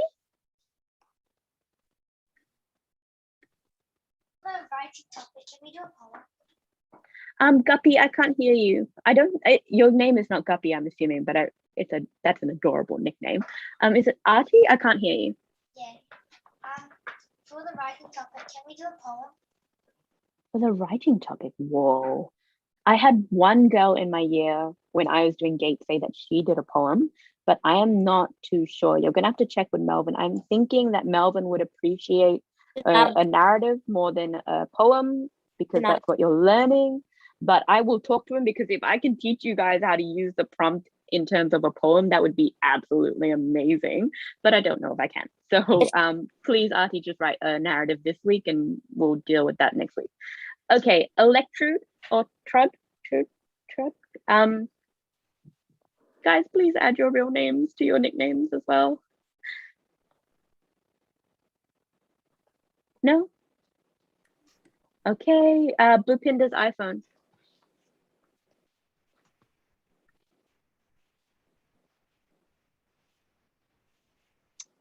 All right, Nichelle. How do you use a metaphor for like a quote? How would I use a metaphor as like a quote? Okay, so if it was maybe this, if it was this one, right, as a quote. Wait. Let me just clarify. Are you asking me about a hook?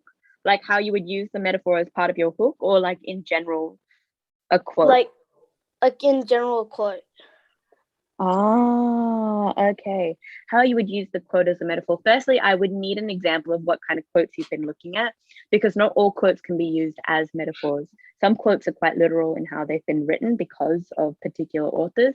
Other quotes, there's quite a bit of interpretation. I like that. I think I'll go through that next week with you guys in terms of using like unusual narrative prompts as metaphors. So thanks for that. I will go through that next week. Okay, Christiana's iPad. I will take any questions. It does not have to be metaphor related because it is the end of class. So if you guys are done, you're more than welcome to go. Maria? Yep. Wait, is it time to leave? Yes, it's not time to leave. I'm still going to be answering questions, but it is the end of class. Okay, bye-bye. Okay, bye-bye, Tejveer. Sorry, my hand was up. That's all right. Neelam. Bye. Bye. Bye. I've got an idea for the topic. Oh, okay, the topic. Yeah. So there are some metaphor ideas that I'll write down as we go. But yes, do you reckon you could put it into the chat for me, Neelam? Yeah. Awesome. Okay. And any other questions, you can just call them out at this point because it is the end of class. Maria. Yep. You know, for the like the robot book thing, right? The robot book, yeah, the picture. Like, do you have like? Could you say if that came for like Royal or something? Like, could you give like us some? What is it like? How a story that you would write about it? Yep, let me look at the ideas that we discussed, the metaphors that we pulled out of there.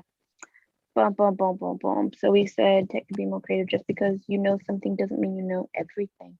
I would probably write about, oh my God, this sounds so, okay, I don't know if this would be considered a bit of a stretch, but I would write about someone who's quite intelligent.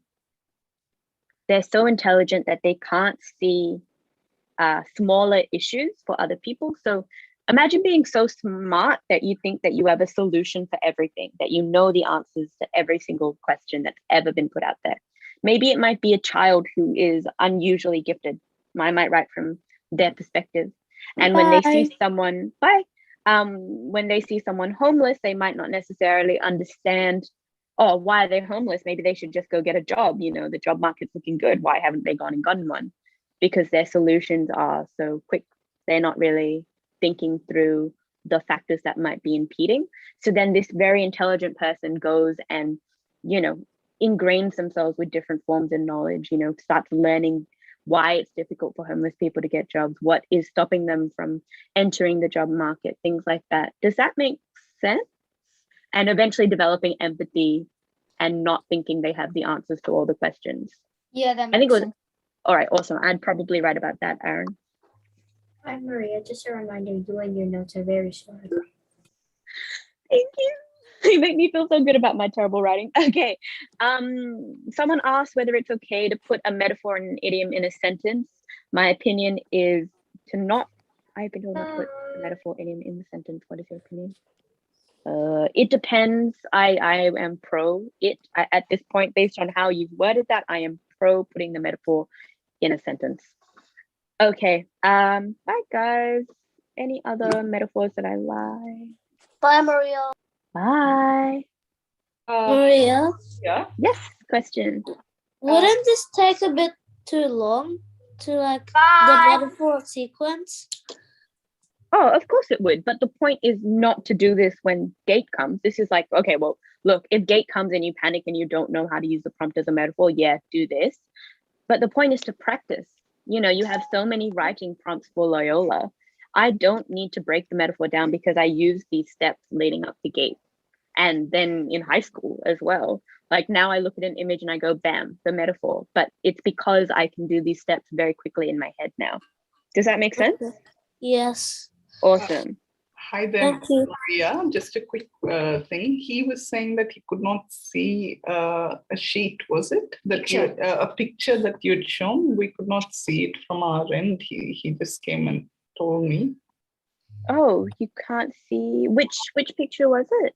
The second. The second one, this one? I don't see any picture. Oh, you can't see the picture?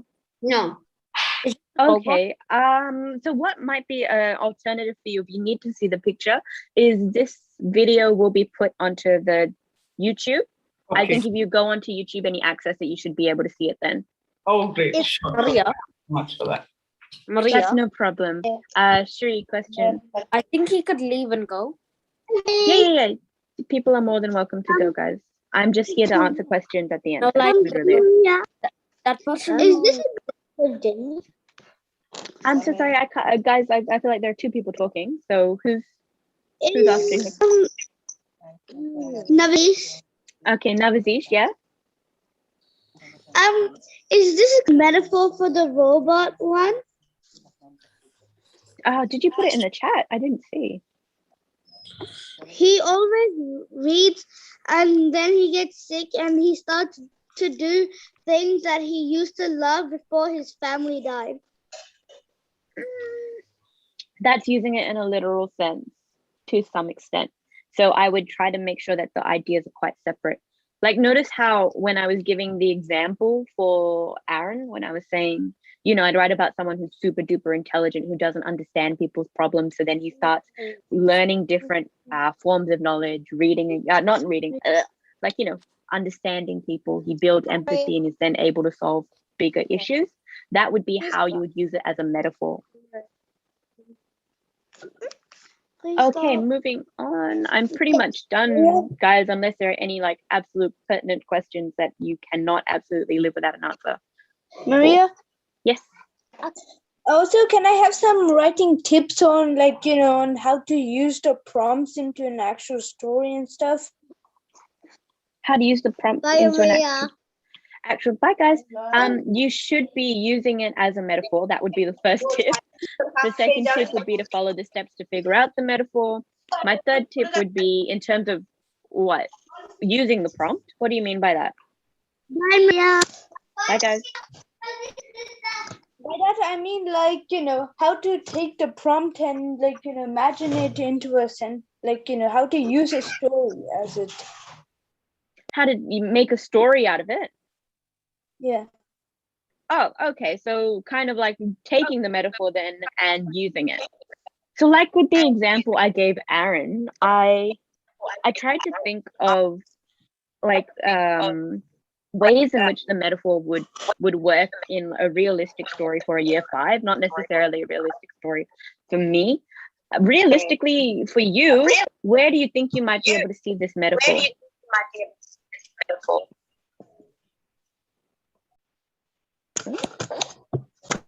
Sorry, microphone was on. Okay.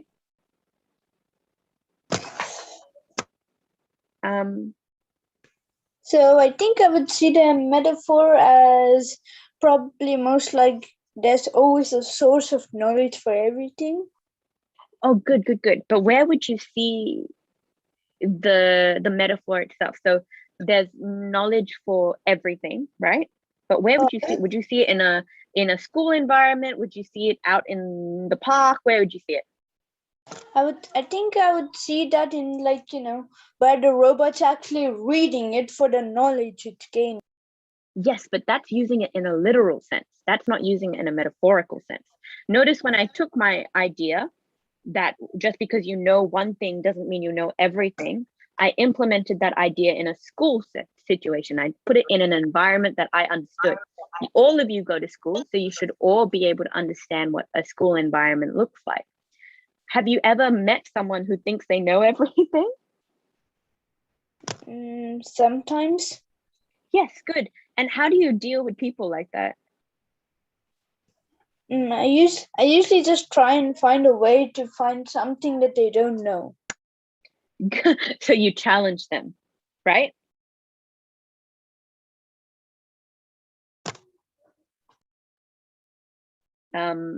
When your audio does connect or when you do hear this, think about implementing the metaphor in realistic situations and then building from there. I will go through that one more time in terms of actually translating the metaphor into a story next week along with unusual prompts. So if there aren't any more questions that are do or die, I think that is the end of the lesson. Thank you all for waiting. Okay. Ciao, guys. Bye. Bye. Maria. Mm-hmm. Like you said you would give us some like writing tips on there.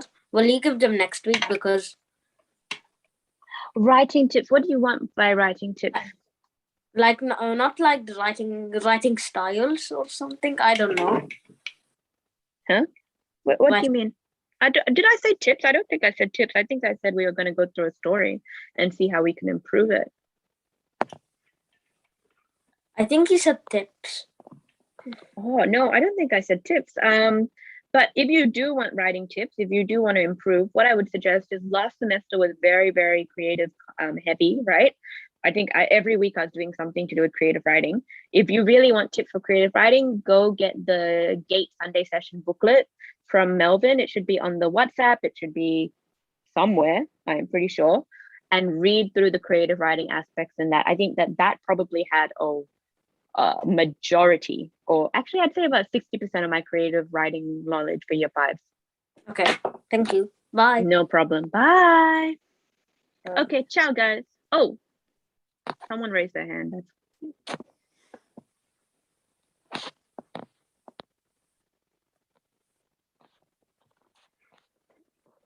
They stopped raising their